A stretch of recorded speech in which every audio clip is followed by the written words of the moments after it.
This is Bloomberg Law with June Grasso from Bloomberg Radio. Mark Meadows, listen, I did this for 7 years, as you guys know. You do not give immunity, complete immunity, to the former White House Chief of Staff unless he's got information that is devastating and that you couldn't get any other way. Donald Trump is in huge trouble. Chris Christie, the former U.S. Attorney for New Jersey and a current presidential candidate, was blunt about the news that Mark Meadows, the final chief of staff to Donald Trump, was given immunity from prosecution by the Special Counsel in the election interference case against the former president. According to Bloomberg sources, Meadows testified before the D.C. grand jury that he repeatedly told Trump in the weeks following the conclusion of the 2020 election that claims of election fraud were baseless. Donald Trump denies that. As I've spoken to Mark Meadows many times over the years, and he strongly believed the election was rigged. Now, of course, deranged Jack Smith and the prosecutors, they go after somebody for years, and they say, look, here's the story, we'll give you nothing, we'll erect a statue to you, or you're going to go to jail for 10 years for having done nothing wrong. So, a lot of people have to make that decision. Some people would never make that decision, other people would. Joining me is former federal prosecutor Robert Mintz, a partner at McCarter English. Bob, there are different kinds of immunity. What kind does Meadows reportedly have? Based upon reports, Mark Meadows, former President Donald Trump's final chief of staff, has spoken with Special Counsel Jack Smith's team at least 3 times and reportedly has testified before the federal grand jury. That only came after Meadows was granted immunity to testify under oath. In this case, there's 2 types of immunity. There's use immunity and transactional immunity. Reportedly, Mr. Meadows was given use immunity, which protects him from any statements he makes to the grand jury or information derived from those statements. So what that means effectively is that prosecutors can't use those statements and can't use information derived from those statements in a prosecution against them in the future. As a practical matter, it is very difficult for prosecutors to pursue a criminal case against somebody, even if they've only been given this use immunity, because they would have to show that they brought these charges based not upon the statements and not derived from those statements in order to make a successful case. So they would have to show that there's some kind of independent source for the evidence that they use to charge somebody. As a practical matter, what that means is once somebody's given use immunity, it effectively means that prosecutors have decided not to charge them with a criminal offense related to that testimony. Former New Jersey U.S. Attorney Chris Christie has said that as a prosecutor, you don't give immunity to someone like Mark Meadows, the former chief of staff, unless he has some devastating evidence against Trump. Do you agree with that in this case? Well, there's a couple of reasons you'd want to give somebody immunity. One of them is because that you do believe they have valuable evidence and you're willing to essentially immunize them from prosecution in exchange for the testimony they're about to give.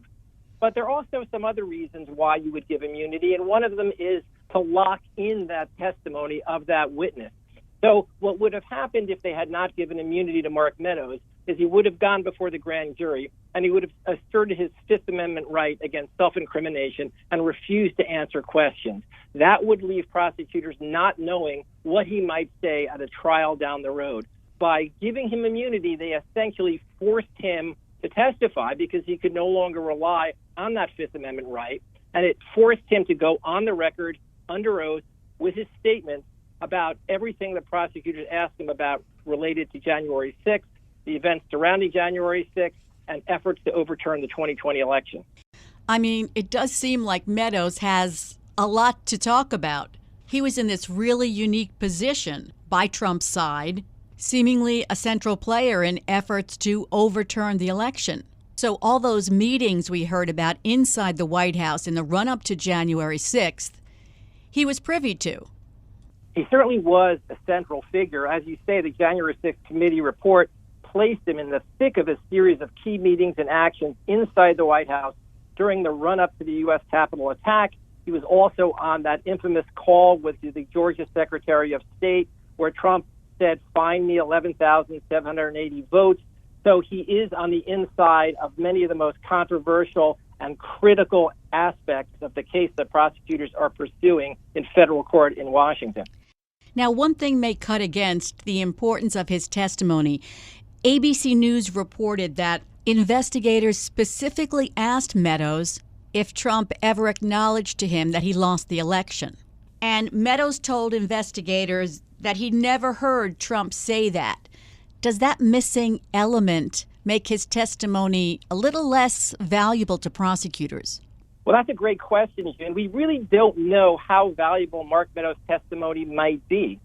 It's hard to say because we don't know exactly what he said, but we can surmise from his prior statements and from the information that we are getting from news sources that he is contradicting President Trump's statements immediately after the election, and he is, interestingly, contradicting his own statements in a book that he wrote shortly after the election, in which he supported the allegation that there were improprieties and irregularities connected to the 2020 election. According to reports now, he has backtracked and reversed his position on that and acknowledged that there was no credible evidence that there was any tampering or illegality associated with the 2020 election that would have overturned the election results, and that he said as much to former President Trump.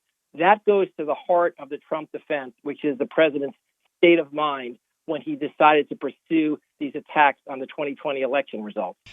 Meadows took public stances that the election was stolen. As you said in his book, he said the election was stolen and rigged. So how much credibility will he have before a jury when now he's saying, no, I lied, or words to that effect? Well, that's the problem that prosecutors frequently face with people who cooperate with them. It's not unusual for a witness to have testified or to have made statements saying one thing, and then when it comes to trial, they now reverse their position. Ultimately, the credibility of the witness depends upon how they can explain the change in their position. In this case, the statements that were made in the book were obviously not under oath. When he was finally placed under oath, or perhaps forced to be placed under oath because of the immunity deal, he told the truth. That's what prosecutors are going to argue. It seems a little different, though, because he memorialized these lies in a published book. And I'm sure the defense is going to read from pertinent parts of that book if he takes the stand. Yeah, I mean, that makes him a flawed witness for sure. And he has gone on record having said that he believes much of what Trump has said regarding the election. Now he's changing course here and saying he didn't believe it at all. That's something the prosecutors will have to address if they decide to use him as a key witness in the federal trial. And Bob, will you explain the importance to the prosecution of the reporting that Meadows said he repeatedly told Trump in the weeks following the 2020 election that claims of election fraud were baseless? If that's true, that could bolster the prosecution's case that Trump pushed to reverse his defeat, knowing that that was not true. At the end of the day, the case turns on what's called the mens rea, or the corrupt intent of former President Trump. Prosecutors have to prove that he knew when he pushed these fake electors and these allegations of tampering with the election, that he knew that it was not true at the time. And if it's true that Mark Meadows repeatedly told him that it was not true, that helps get to this question of state of mind. The real question is it reasonable, is it believable that former President Trump did not believe that he lost that election? That requires the jury to get into the mind of the defendant to try to understand what he was thinking. And the only way to do that is to show circumstantially by witness testimony what he was told at the time and what he may have said in response to others telling him that the election was lost. Meadows was not among the 6 unindicted co-conspirators described in the August indictment returned against Trump. Does that indicate that prosecutors at that point knew that he was going to cooperate or targeted him as a cooperator? There's long been speculation about whether Mark Meadows was actually cooperating with federal prosecutors, because if you remember, the Department of Justice declined to prosecute him for refusing to comply with a subpoena to turn over documents to the Congressional Committee investigating the January 6, 2021 attack on the U.S. Capitol. Others were prosecuted for their failure to cooperate. He was not. And so there has long been questions about whether Mr. Meadows was cooperating with federal prosecutors. And now that he has struck this immunity deal, allegedly, that only adds further fuel to that speculation. Coming up next, we'll take a look at the barrage of arguments Trump is making to try to get the D.C. judge to dismiss the election interference case against him. I'm June Grasso, and you're listening to Bloomberg.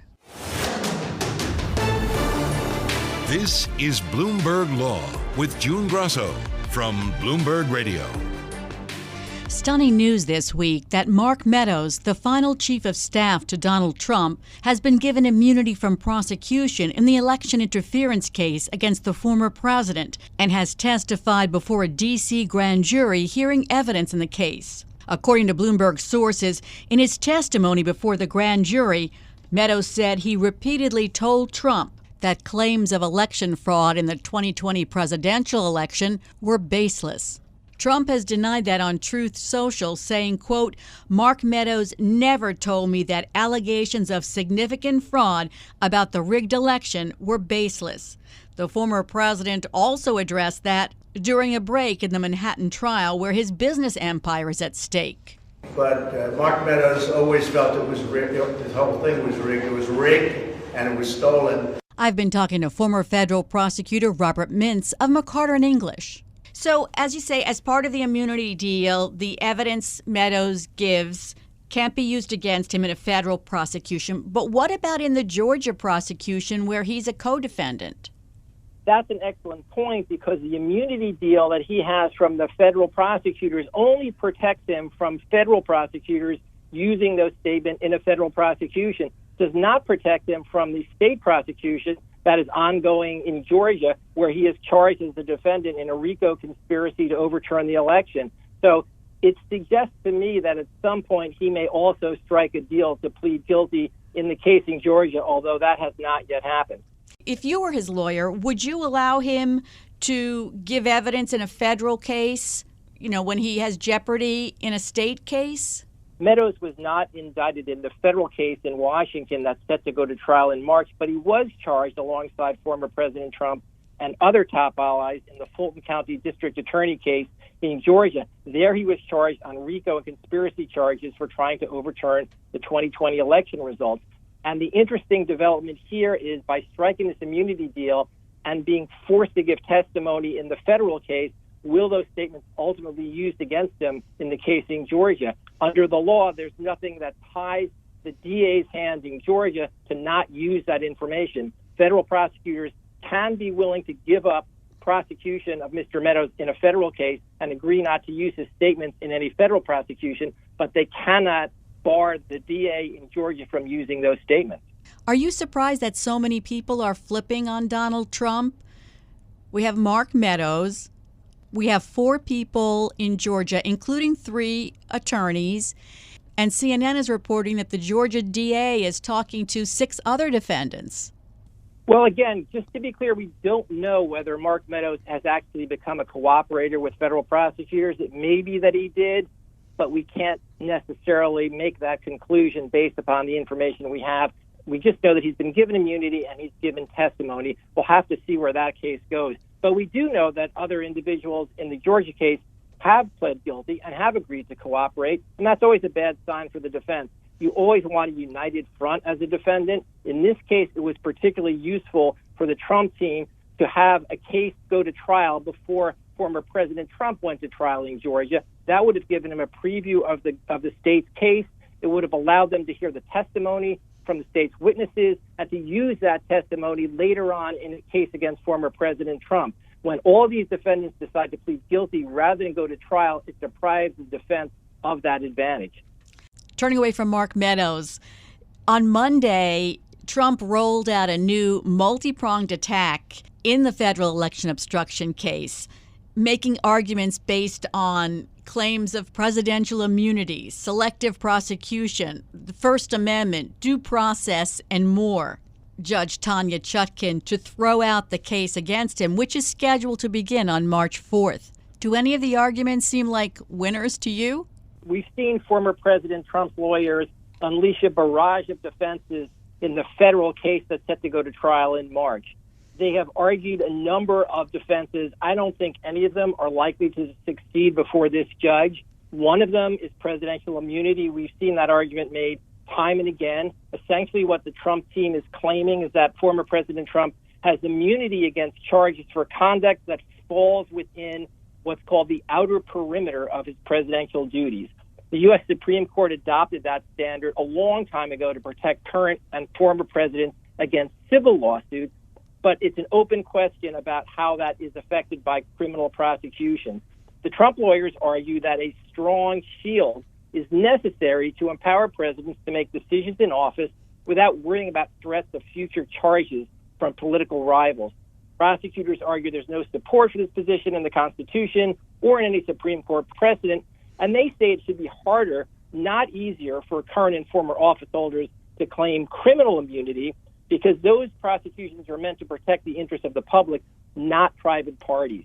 So we're in uncharted waters once again with this argument because we've never had a circumstance where a president was attempting to claim immunity from a criminal prosecution. You know, selective prosecution is another one of the arguments they're making, and he's used that before.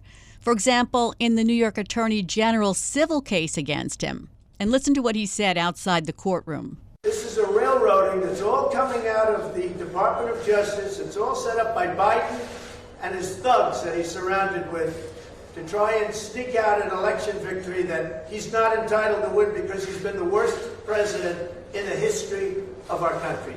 Well, I think we're seeing the selective prosecution argument coming out again and again because it serves two purposes. One, it is a legal argument that they can make, albeit one that's very difficult to prove. But I also think it plays to the larger attempt by the Trump defense team to sell this case and to sell the defense to the public at large. The selective prosecution argument is essentially the argument that former President Trump is being treated unfairly, that he's being singled out by an allegedly corrupt Department of Justice, and that President Biden is behind all of these prosecutions in order to try to eliminate his chief rival in the upcoming election.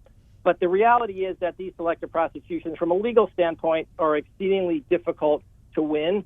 People make these arguments all the time. For example, if you're driving down the highway and you're in a group of 10 cars that are all speeding, you get pulled over, you could turn around and say, why am I being pulled over when the 9 other people were doing exactly what I was doing, and none of them are being prosecuted for speeding? The reality is that in order for that defense to have any merit, you have to show not only that you were singled out, but that you were singled out for some discriminatory or unconstitutional reason.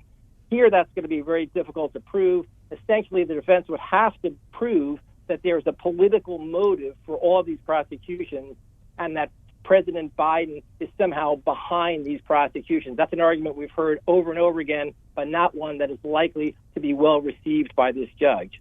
Well, Special Counsel Jack Smith's office already filed its opposition to Trump's presidential immunity claim, and they're going to have 2 weeks to respond to this latest round of challenges. Thanks so much, Bob. That's former federal prosecutor Robert Mintz, a partner at McCarter English. Sam Bankman-Fried came to court today prepared to take the stand and defend his actions in the lead up to the collapse of his digital asset empire to the jury. It's always risky for a defendant to take the stand, but it may have been Bankman-Fried's only play after taking a beating from former colleagues who described him as the mastermind of a years-long scheme to defraud FTX customers and investors. But instead of testifying to the jury, Bankman-Fried spent 3 hours testifying to Judge Lewis Kaplan, trying to convince the judge to allow him to testify to the jury about the role FTX lawyers played in the lead-up to the collapse of the crypto exchange and the alleged mismanagement of customer funds. Joining me is Bloomberg legal reporter Bob Van Voris, who was in the courtroom today to see this testimony before the testimony. So, Bob, did Bankman-Fried give any testimony before the jury today? Not in front of the jury. That's the thing. He spent the entire afternoon on the stand, but he was previewing testimony that he wants to give relating to advice that he got from lawyers.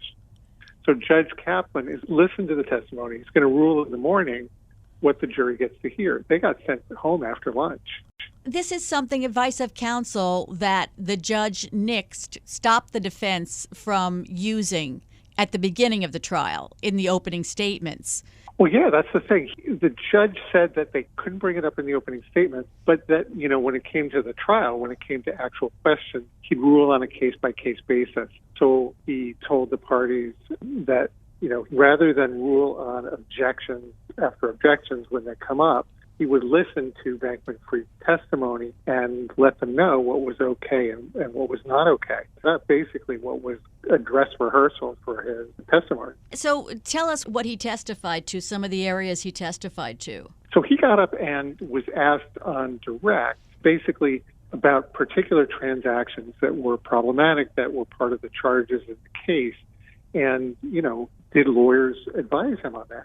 These included, there was testimony early in the trial about how he told people to put their communications on auto-delete so that communications would delete after a week.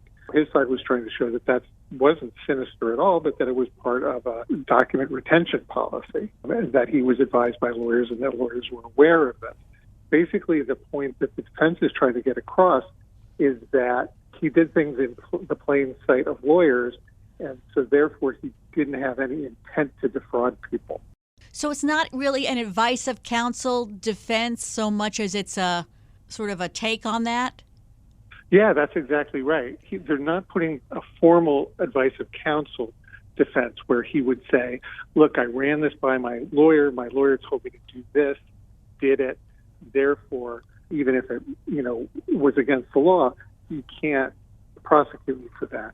It's less formal than that. It's just that, he's saying that I didn't have criminal intent here because, obviously I was doing this in front of lawyers. I thought it was okay. And that shows that I thought it was okay.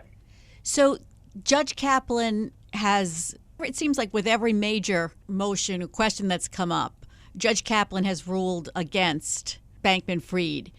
Today, he asked his lawyer about a hypothetical situation where someone comes across a large sum of money, uses a lawyer to buy an apartment on Billionaires Row, and is later charged with money laundering. How is that different from what you're trying to do in principle? It sounds like he doubts this as well. It does sound like he's skeptical, and we're going to find out tomorrow morning, how much of, if any of this, he's going to allow in. The prosecution is trying to argue that, this is basically evidence that's going to confuse the jury and that's not going to basically elucidate the points that the defense is trying to make, or at least legitimate points, and they want the judge to keep it out. The judge also said at the beginning that this was going to confuse the jury. They think the jury can handle all these different financial transactions, but they can't handle advice of counsel. It seems to me the confusion argument is just so thin. That's a really good point. I think you're right about that. There has been a lot of testimony about crypto wallets and money moving around virtually and accounting and all that sort of stuff. I think you're right that they can make sense of that kind of testimony, but we'll see. We'll see what the judge has to say about that. What was his demeanor like on the stand? He was very even on direct. He was very concise, to the point in giving his testimony under questioning from his own lawyer. On cross-examination by Danielle Sassoon, the assistant U.S. attorney, he was very, might even call him evasive. He was polite, but quibbling with the questions, did a lot of digressions, sort of dodging, occasionally even apologized in advance if he was not going to be answering the questions she asked. It was not a very good performance on cross, and if his cross-examination in front of the jury is the same, he's going to have some difficulty. This is sort of like a trial run for him then. They can try to correct. That's right. In the press room, we're calling it the dress rehearsal testimony because the jury, they're all home and in front of the judge. But, sometimes if the dress rehearsal doesn't go well, the premiere is a smash hit. So we'll have to see. But if it's a repeat performance tomorrow, I don't think it's going to be very good for Sam Bankman-Fried. What other witnesses is the defense intending to call? The defense is done with everybody except for Sam Bankman-Fried. They had a couple of brief witnesses this morning. They had an expert witness to talk about, sort of forensic witness to talk about transfers between Alameda and FTX. Very brief defense case, other than to put on Sam Bankman-Fried, who's likely to go all day tomorrow, maybe into Monday. Let's go back and look at the reason why he may be testifying is because the evidence that the prosecution presented against him in these weeks has been pretty compelling. Describe, some of the main witnesses' testimony. Well, he's been faced with testimony from a number of people that he was once close to, that he formerly worked with, including 3 insiders, 3 people very close to him in the inner circle who have pled guilty and are testifying, cooperating with the government. These include Caroline Ellison, his former girlfriend, who he installed as the CEO of Alameda Research, which is the affiliated hedge fund with the FTX crypto exchange. She gave very effective testimony. Also, Gary Wong, his FTX co-founder, and Nishad Singh, who was the head of engineering for FTX. All 3 of them gave very clear testimony. They, in addition, put on Can Sun, the former general counsel, the top in-house lawyer at FTX, who testified that Bankman-Fried did not let him know about the huge amount of borrowing from Alameda, that Alameda took from customer funds at FTX. Did Bankman-Fried come off as unlikable through the testimony about his lifestyle and how he wanted to project this image and hanging around with celebrities? There was certainly a decent amount of that sort of testimony about him, sort of dominating other people, presenting an image to the public that he wasn't actually, manifesting in his personal life, that, he was fairly calculating. There was that sort of testimony during the trial. And you would think that part of the reason that he wants to testify is to counter some of that. So, we'll have to see how effective he is at that. Yeah, his whole defense is riding on him. And they say that when a defendant takes the stand, it becomes all about his credibility for the jury. So we'll see what happens tomorrow. I understand this was like a hot ticket today. There were people waiting in line to get into the courtroom. That's right. There were dozens of people when I came in this morning, a little bit before 9, dozens of people lined up for just 21 press seats in the courtroom today. I talked to one of the reporters who was number 2 in line. He had showed up at 2:40 in the morning to line up for that seat. And there were 3 overflow rooms for those who couldn't get into the courtroom. Have there been a lot of crypto enthusiasts at the trial? There absolutely has been a lot of crypto press, a lot of just people who follow cryptocurrency. This is a very, very interesting trial for people in that world. It's obviously an event that was a huge watershed in the crypto world, and people want to see these personalities who they, came to know. They want to see them in person telling their stories. And has the jury been attentive through these weeks of testimony? The jury has been attentive. There's certainly, with SBF on the stand, you can expect them to be glued to every word. They were very attentive for Caroline Ellison's testimony and Singh's and Wong's as well. A little less so with some of the sort of more technical testimony, but they're going to be riveted tomorrow. If the judge doesn't allow this advice of counsel defense, or, this version of an advice of counsel defense, what does that leave the defense to argue? We'll have to see what they're going to question him on, because whatever they question him on, he can get hostile questioning on cross-examination. So, the last thing the defense wants to do is prove the government's case for them. So they're going to have to think very strategically about what they want Sam Bankman-Fried to testify on and, where he's vulnerable and where he's less vulnerable. We'll find out tomorrow morning what he's allowed to testify to. It will be an exciting day tomorrow in the court, I think, Bob. Thanks so much. That's Bloomberg legal reporter Bob Van Voris. And that's it for this edition of the Bloomberg Law Show. Remember, you can always get the latest legal news on our Bloomberg Law podcast. You can find them on Apple Podcasts, Spotify, and at www.bloomberg.com/podcast/law. And remember to tune into the Bloomberg Law Show every weeknight at 10 p.m. Wall Street time. I'm June Grasso, and you're listening to Bloomberg.